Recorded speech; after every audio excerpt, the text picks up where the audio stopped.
My phone buzzed against the glass table like an angry wasp. 3:17 a.m. Singapore time. The caller ID made my stomach clench. Tessa, do not answer. I'd programmed that warning 7 years ago, the day I walked out of our boardroom for the last time. The day my wife and her father stripped me of everything I'd built with my own money. Another buzz, then another. Through my floor-to-ceiling windows, Marina Bay stretched out like a circuit board, all gleaming lights and perfect angles. My minimalist condo reflected my new life, clean, empty, controlled.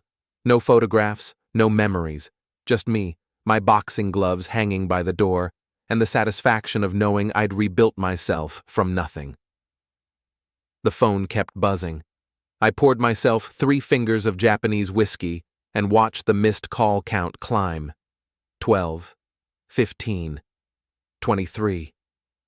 You'll come crawling back, Tessa had said that final day, her voice dripping with contempt as the board voted me out.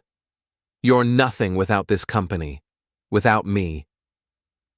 I'd stood there in my $1,000 suit, watching my wife and her pathetic father steal the empire I'd funded with my family's inheritance. Frank Morrison, failed executive turned puppet master, had whispered poison in enough ears to orchestrate a hostile takeover using some obscure bylaw buried in our corporate charter. The checkbook doesn't get a vote, Frank had smirked, adjusting his cheap tie. Real business is for real businessmen. I'd left without a word. Let them think they'd won. The phone finally stopped buzzing at 47 missed calls. I smiled, remembering the one thing they never knew, the one detail that would make this moment so much sweeter. The intellectual property for our flagship anti-aging serum wasn't owned by Morrison Luxury Skincare. It belonged to a holding company I'd established years earlier, buried so deep in corporate paperwork that even our lawyers missed it. Every bottle they'd sold, every patent they'd filed, every innovation they'd claimed, all built on technology I owned outright. And today, 7 years later, their primary patents had expired. I raised my glass to the Singapore skyline. Here's to crawling, Tessa. 7 years earlier, I was Garrett Chen, venture capitalist with a golden touch and a beautiful wife who shared my vision. We'd met at Stanford Business School. She was brilliant, driven, everything I wanted in a partner. When we started Morrison Luxury Skincare, using my $20 million inheritance from my grandmother's tech investments, it felt like destiny. We're going to revolutionize beauty, Tessa had said, her eyes bright with ambition as we signed our first office lease. Not just products, experiences, luxury that makes women feel powerful. I believed her. More than that, I loved her vision and wanted to make it real. The early years were magic. 18-hour days developing formulations in our makeshift lab. Tessa's marketing genius paired with my business acumen and financial backing. We were unstoppable, building from a garage startup to a $50 million brand in just 4 years. Then Frank Morrison entered the picture. Tessa's father had been unemployed for 2 years when she suggested bringing him on as strategic advisor. Frank was 55, bitter about his last job where he'd been fired for incompetence and desperate to prove himself. I should have said no. Daddy understands traditional business, Tessa had argued. You're brilliant with numbers and strategy, but he knows how to handle people. Frank started small, questioning my decisions in meetings, suggesting I was too aggressive with expansion plans, whispering to board members that I was just the money guy, while Tessa was the real visionary.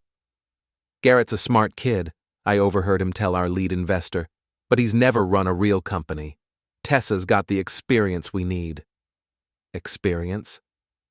Tessa had worked 2 years at a mid-tier cosmetics firm before business school, but Frank had a way of rewriting history, making his failures sound like wisdom and my successes sound like luck.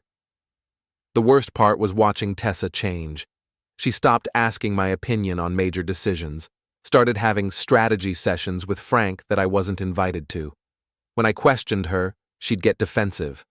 "You're being paranoid," she'd say, not meeting my eyes. "Daddy's just trying to help." But I wasn't paranoid.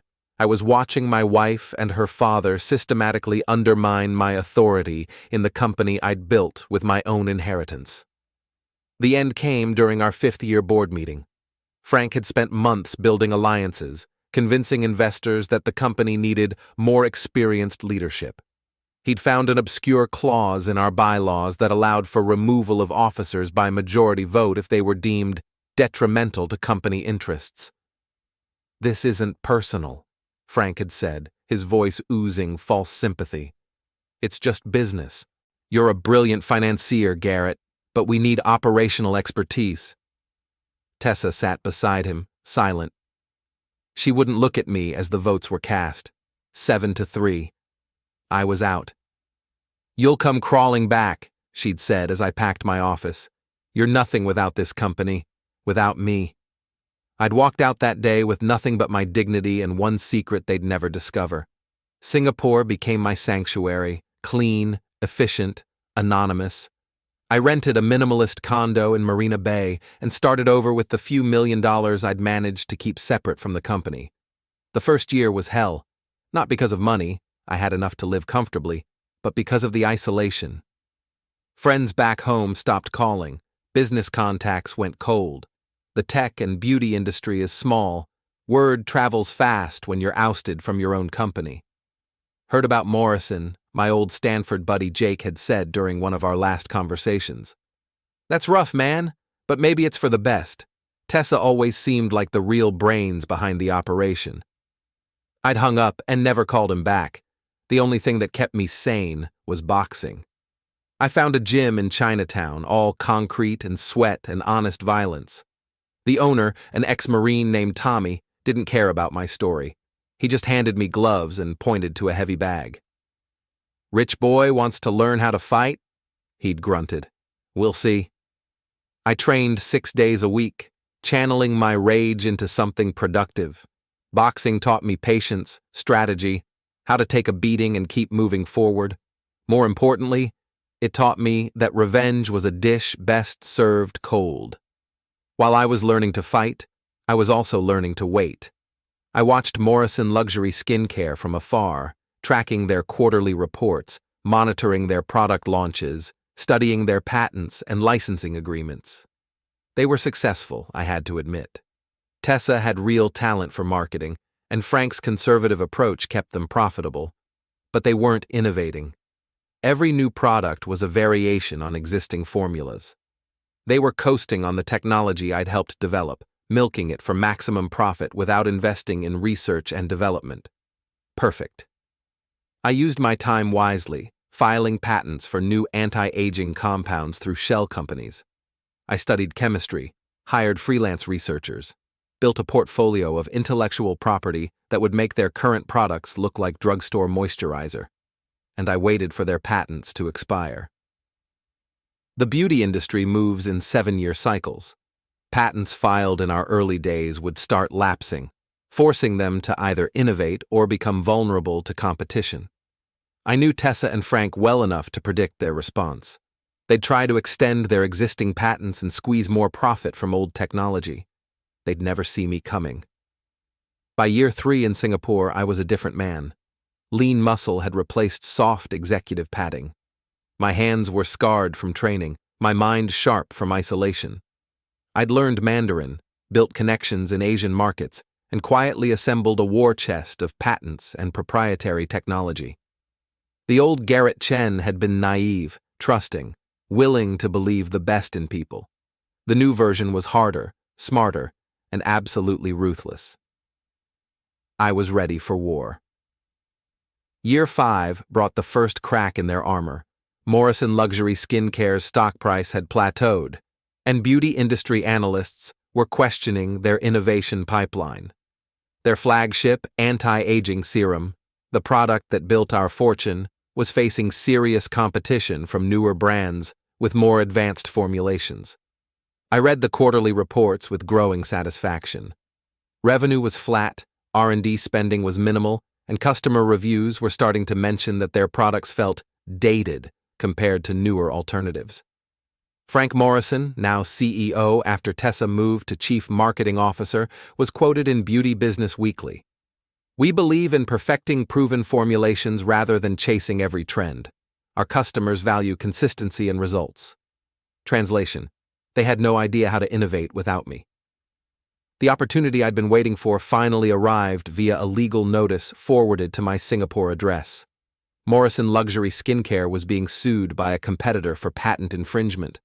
The plaintiff claimed that Morrison's new Advanced Renewal Complex violated 3 existing patents for peptide delivery systems. I read the filing twice, then called my patent attorney in Hong Kong. "David, it's Garrett.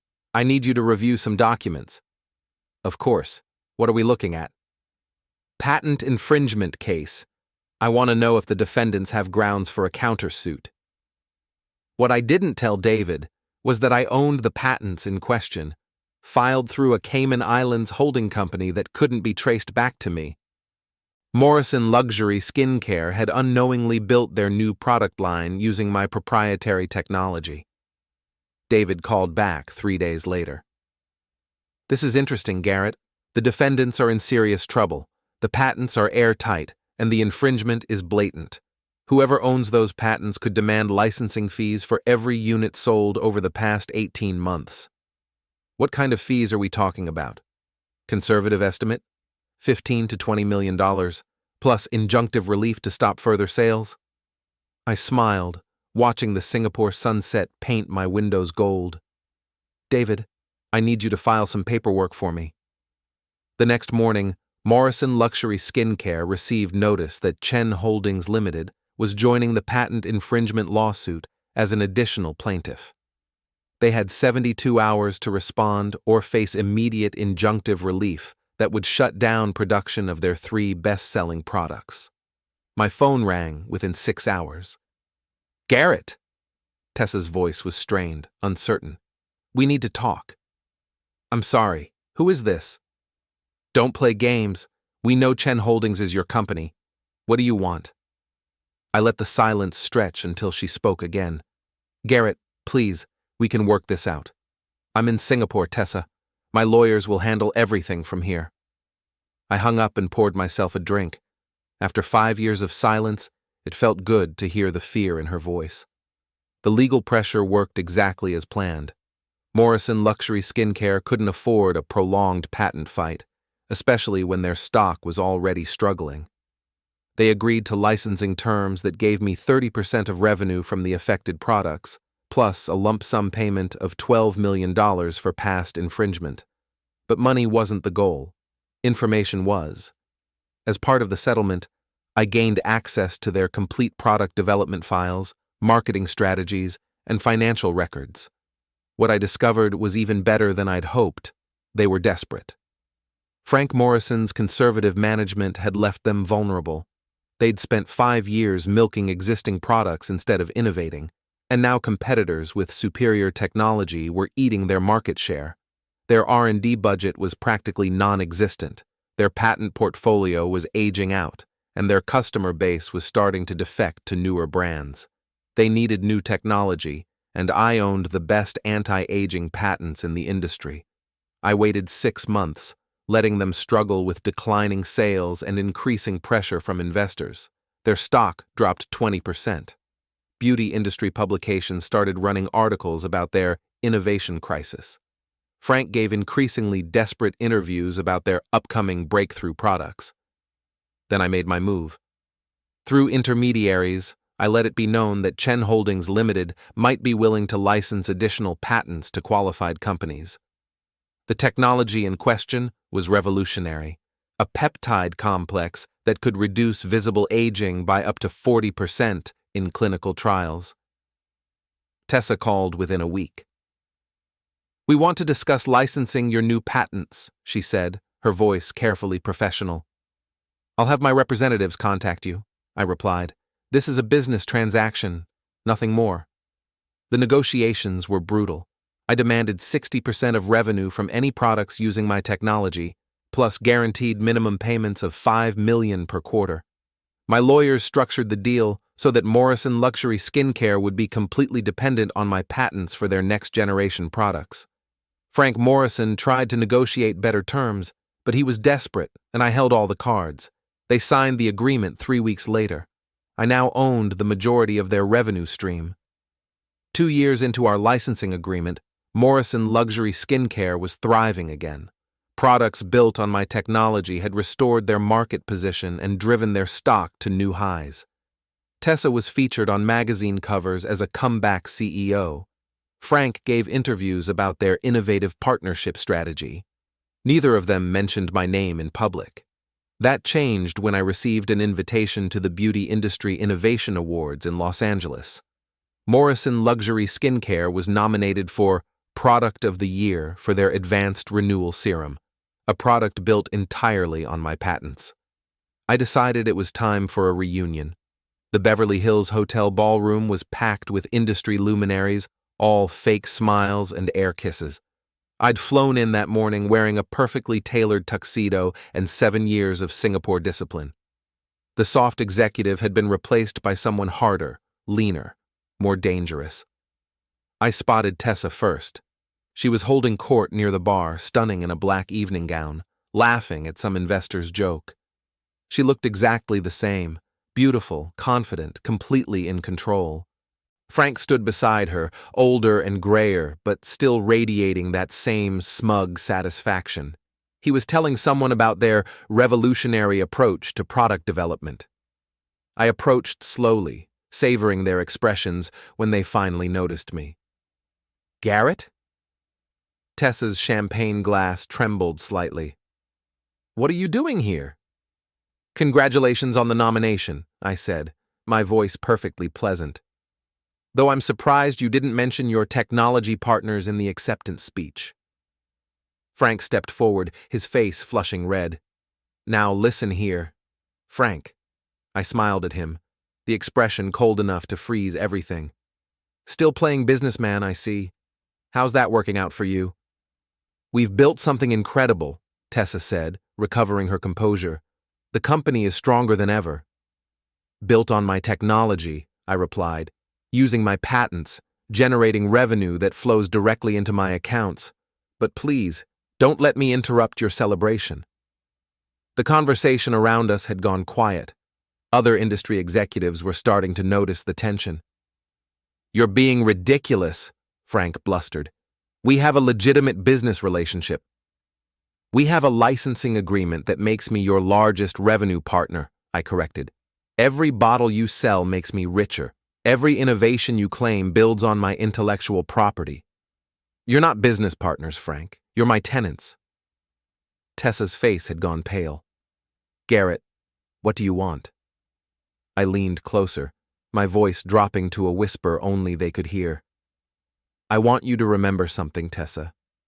7 years ago, you told me I'd come crawling back, that I was nothing without the company, without you." I straightened up, adjusting my cufflinks. "How's that prediction working out?" I walked away before they could respond, leaving them standing frozen in the middle of their industry triumph. The real celebration was just beginning.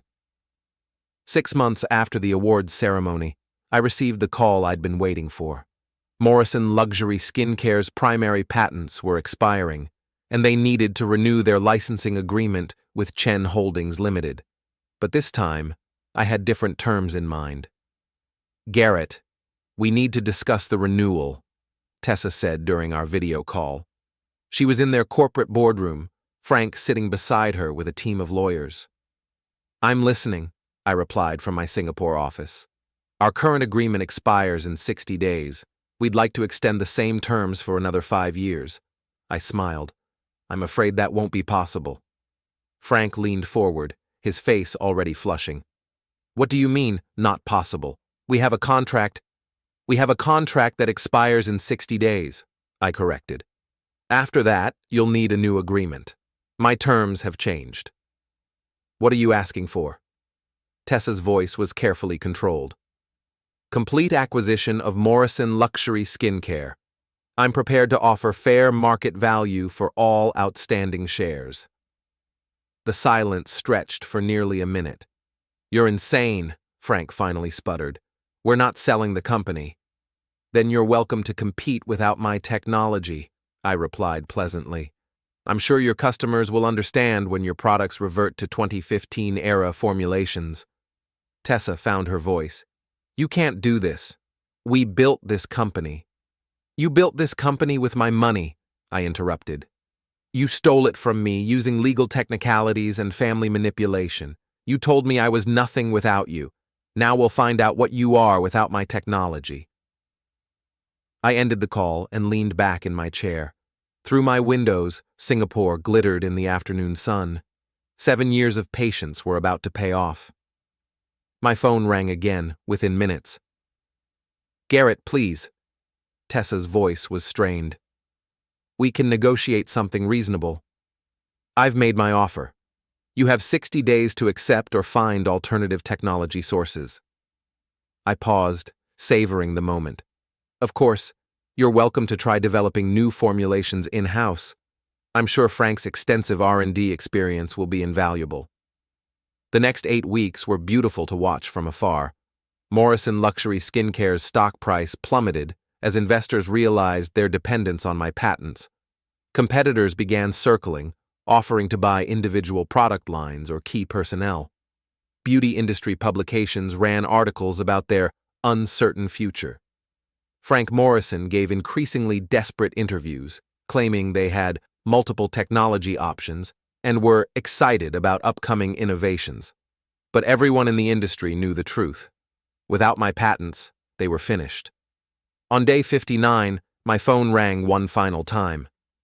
We accept your offer, Tessa said, her voice barely above a whisper. Excellent. My lawyers will send the paperwork.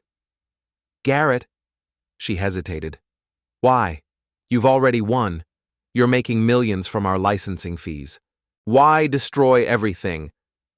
I thought about that question for a long moment, watching the Singapore skyline. 7 years ago, you and your father stole my company and told me I'd come crawling back. You said I was nothing without you. I smiled, even though she couldn't see it. I wanted to prove you right about one thing, Tessa. One of us really was nothing without the other.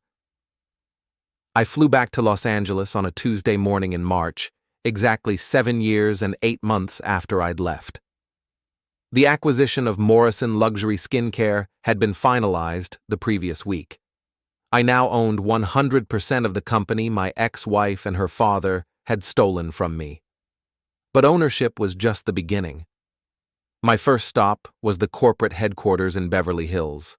The building looked exactly the same, glass and steel reaching toward the California sky, the Morrison Luxury Skincare logo gleaming in brushed metal letters.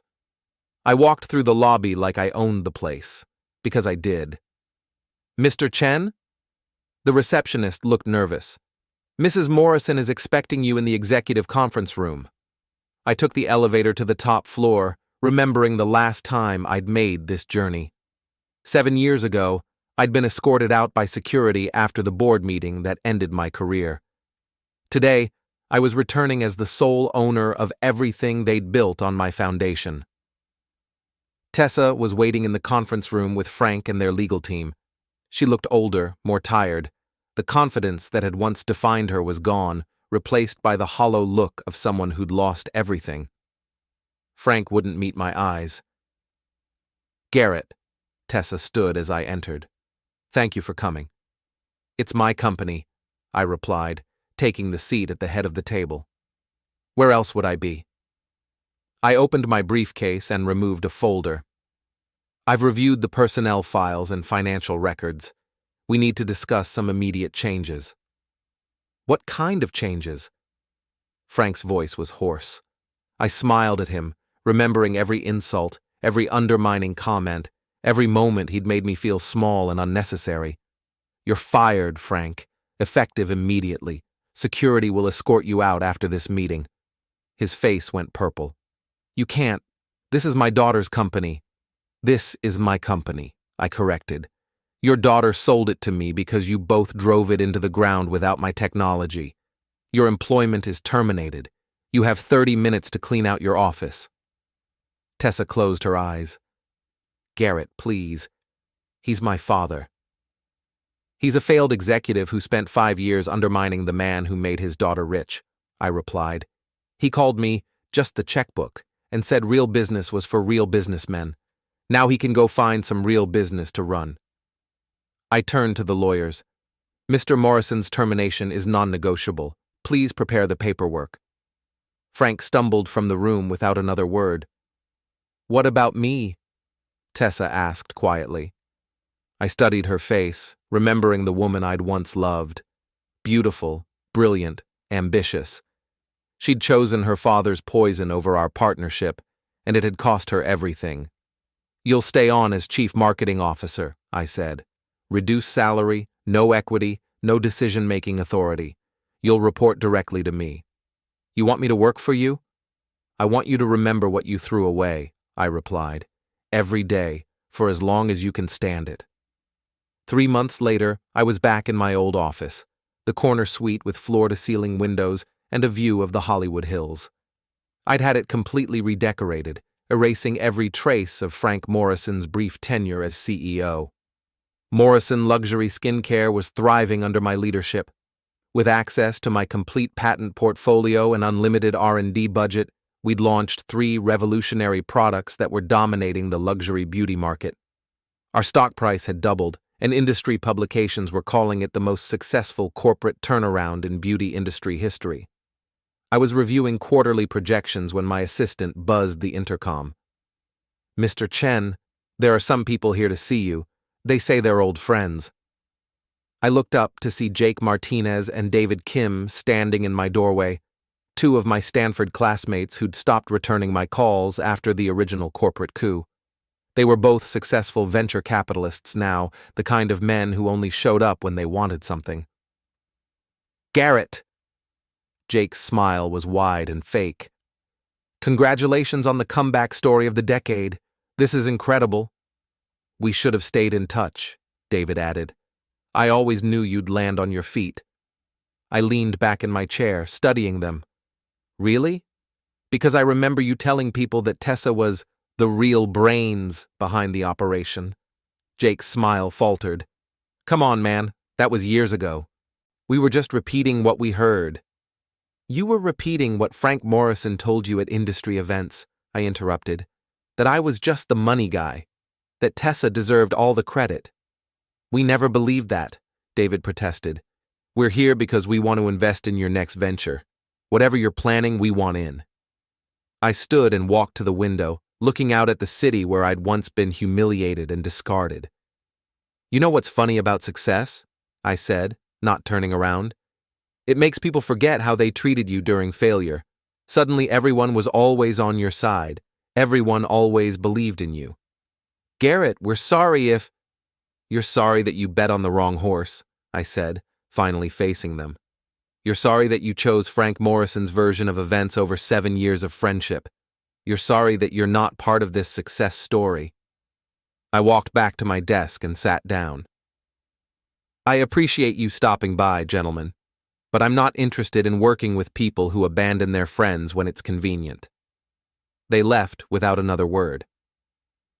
An hour later, Tessa knocked on my door. Come in. She entered hesitantly, carrying a tablet with marketing reports.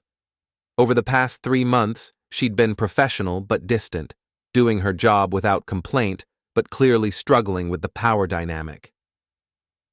The Q3 campaign metrics are ready for your review, she said, setting the tablet on my desk. How are you holding up, Tessa? The question seemed to surprise her. For a moment, the professional mask slipped, and I saw the woman I'd once loved, vulnerable, uncertain, human. It's hard, she admitted. Working here, seeing what we could have built together. We did build something together, I replied. You just chose to destroy it. I know. Her voice was barely a whisper. I know what we did was wrong. What I did was wrong. Daddy convinced me that you were holding us back, that the company would be better without you. I believed him because I wanted to believe him. Why? She was quiet for a long moment. Because it was easier than admitting I was scared. Scared that you were smarter than me. Scared that without your money and your vision, I was just another marketing executive with an MBA. I studied her face, looking for deception, but finding only regret. You were brilliant, Tessa. You still are. You didn't need to diminish me to prove your worth. I know that now. Tears were forming in her eyes. But it's too late, isn't it? I thought about that question for a long time. 7 years of anger and planning had brought me to this moment. I had everything I'd wanted, the company, the success, the vindication. But sitting across from the woman who'd once been my partner in everything, I felt something unexpected. Emptiness. Yes, I said finally. It's too late. She nodded and left without another word. 6 months later, I stood in the Morrison Luxury Skincare boardroom addressing our investors and board members. The quarterly numbers were exceptional. Revenue up 40%, profit margins at an all-time high, market share growing in every demographic. Ladies and gentlemen, I concluded, I'm pleased to announce that Morrison Luxury Skincare has completed its most successful year in company history. Applause filled the room. These were the same people who'd voted me out 7 years earlier, now celebrating my leadership as if they'd always supported me. After the meeting, I walked to my office and found an envelope on my desk. Inside was a resignation letter from Tessa, effective immediately. I can't do this anymore, she'd written. Working here is a daily reminder of everything I destroyed. I'm moving back to San Francisco to start over. I hope someday you can forgive me. But I understand if you can't. You deserved better than what I gave you. I set the letter aside and looked out at the city lights beginning to twinkle in the evening darkness. 7 years of planning had led to this moment, complete victory over the people who'd betrayed me. So why did it feel so hollow? My assistant buzzed the intercom. Mr. Chen, your wife is here to see you. I looked up, confused. My wife? The door opened and a woman entered, tall, elegant, with kind eyes and a warm smile. Dr. Sarah Liu, the biochemist I'd met in Singapore 2 years earlier. We'd been married for 6 months, a quiet ceremony with just a few close friends. Ready to go home? She asked, crossing the room to kiss my cheek. Almost. I gathered my papers and stood. How was your day? Productive. We made a breakthrough on the cellular regeneration project. Sarah was developing revolutionary anti-aging treatments that would make everything else in the industry obsolete. What about you? You look tired. Just thinking about the past. She studied my face with the perceptive gaze that had first attracted me to her. The past is over, Garrett. We've talked about this. I nodded, taking her hand. She was right. I'd spent 7 years proving that I wasn't nothing without Tessa and Frank Morrison. I'd rebuilt myself, reclaimed my company, and found someone who valued me for who I truly was. The revenge was complete. Morrison Luxury Skincare was mine. Frank Morrison was unemployed and unemployable, his reputation in ruins. Tessa had lost everything she'd stolen from me and more. But more importantly, I'd won something better than revenge, a future worth living. As we left the building together, I thought about Tessa's final words to me 7 years earlier. You'll come crawling back. You're nothing without this company. Without me. She'd been wrong about the crawling, but she'd been right about one thing. The old Garrett Chen had been nothing without her approval, her validation, her love. The man walking out of that building was something entirely different. Stronger, wiser, complete in himself. I'd learned that the best revenge wasn't destroying your enemies. It was becoming someone who no longer needed revenge at all. I squeezed Sarah's hand as we walked into the Los Angeles